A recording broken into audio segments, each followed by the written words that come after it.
Ladies and gentlemen, the first launch in the history of the brand new Whitewater here in Great Falls. Make some noise! And you need to help me count down. 5, 4, 3, 2, 1. And then they're coming through, and me and the mayor are going to hop on the back of one of them and come on down. On the count, ready? 5, 4, 3, 2, 1.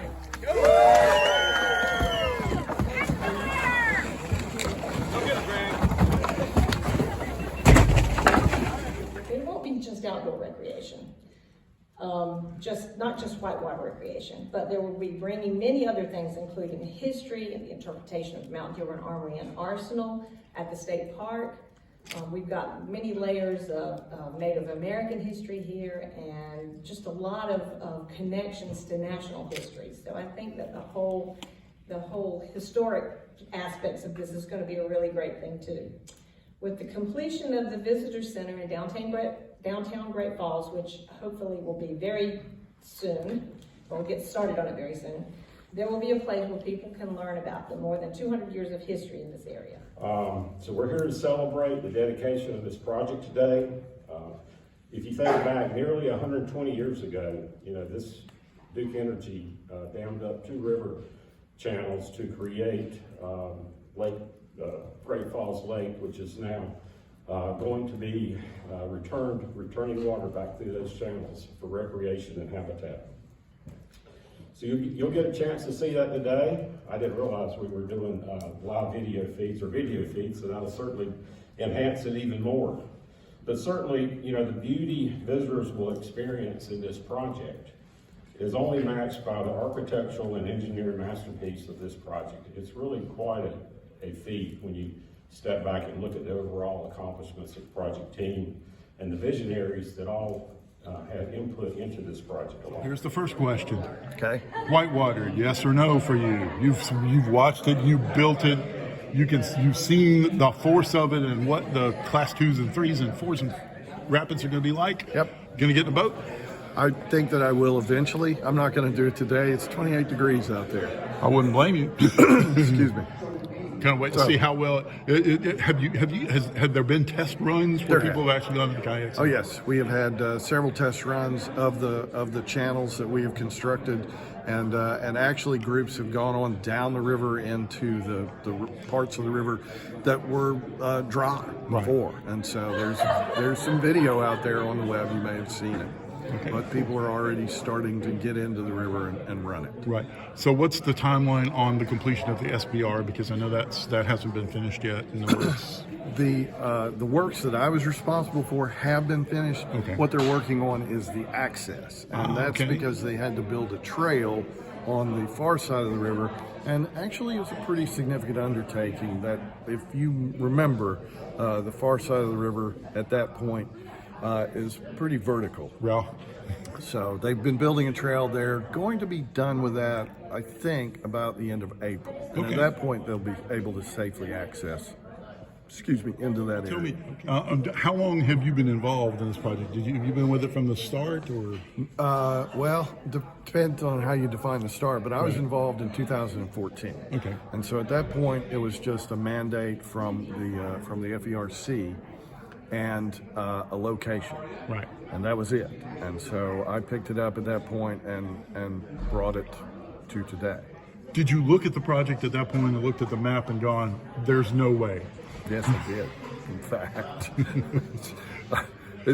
For several weeks there, I was going, it's like, are you sure we have to do this? I mean, are you sure you want to do this? And just took a while to get clarification. I really did ask some of the people who were responsible for the negotiation of the license. I said, well, what did you have in mind? And they went, no, how hard could it be? And it's like, pretty difficult is the answer to that question. Is this the most complex construction that you've been involved with of this type? It's the only construction of this type that I've been involved with. Okay. I've been involved in things that were associated primarily with power plants. Okay. This is not really so much associated with a power plant. It's a whole different approach and different philosophy. It is a a resource restoration on a pretty significant scale. You mentioned that there are things that people are going to be able to access now Yes. that they didn't know were there, and there are things here that are unique. Can you just kind of run through some of those? That river reach out there, the long bypass reach, that is like 2 miles of rolling waves of granite, okay? We talk about we built a whitewater feature here, but that's God's whitewater, okay? And alongside of God's whitewater is an environment that would really be more in place in the mountains. It's a mountainous environment. You would not know it until you get out of the river and onto the land and walk around. There are 40-foot granite bluffs down there. There is tremendous opportunity for rock climbers and bouldering. Okay, there's going to be wonderful opportunity now. This has always been a fisherman's kind of a place where people, sort of a secret. It was a little hard to get to. Oh, yeah. It's going to be so much easier to get to. There are going to be so many more people are going to be able to access it. Just to come down and be alongside of a live running river here is just going to be a pleasure. And it was not possible before. So, Mayor, you're relatively new to public service. I mean, you've been in office, I guess, 2.5 years or so total, time on council as mayor. Still, you're a resident of Great Falls. You understand what a big deal this is for the entire county, really. But can you just kind of detail the work that you and the council have been doing towards getting to where we are now, which is whitewater recreation starting in Great Falls? Sure. Well, I mean, obviously Duke has, come through and played a big part in getting all that lined up. And, I mean, we're working on, still working on annexation. That is just taken, a little longer than, it was expected, which it seems like everything with, town business seems to take longer than usual. But we're still, kicking that down the road, trying to get it done as soon as possible. We're waiting on, one more piece of that puzzle, and that'll be wrapped up.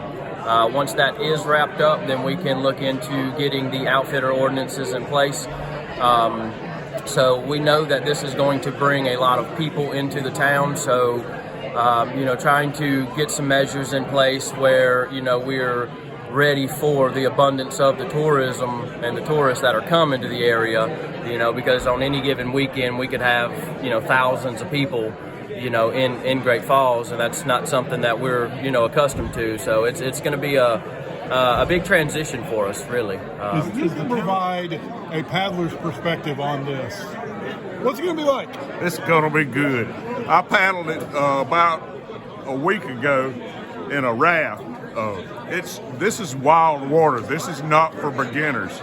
This is serious whitewater and not recreational. This is whitewater paddling. So if folks don't have the skills to paddle whitewater, they don't need to go in it. But this is a fantastic whitewater paddle. I did it in a raft, and it's the most fun I ever had in my life. As far as what this means for Great Falls, I mean, obviously you're a Great Falls resident. You represent Great Falls on county council. As far as what this is going to mean for the town, the area, the county in general, can you even quantify that? It's going to be big.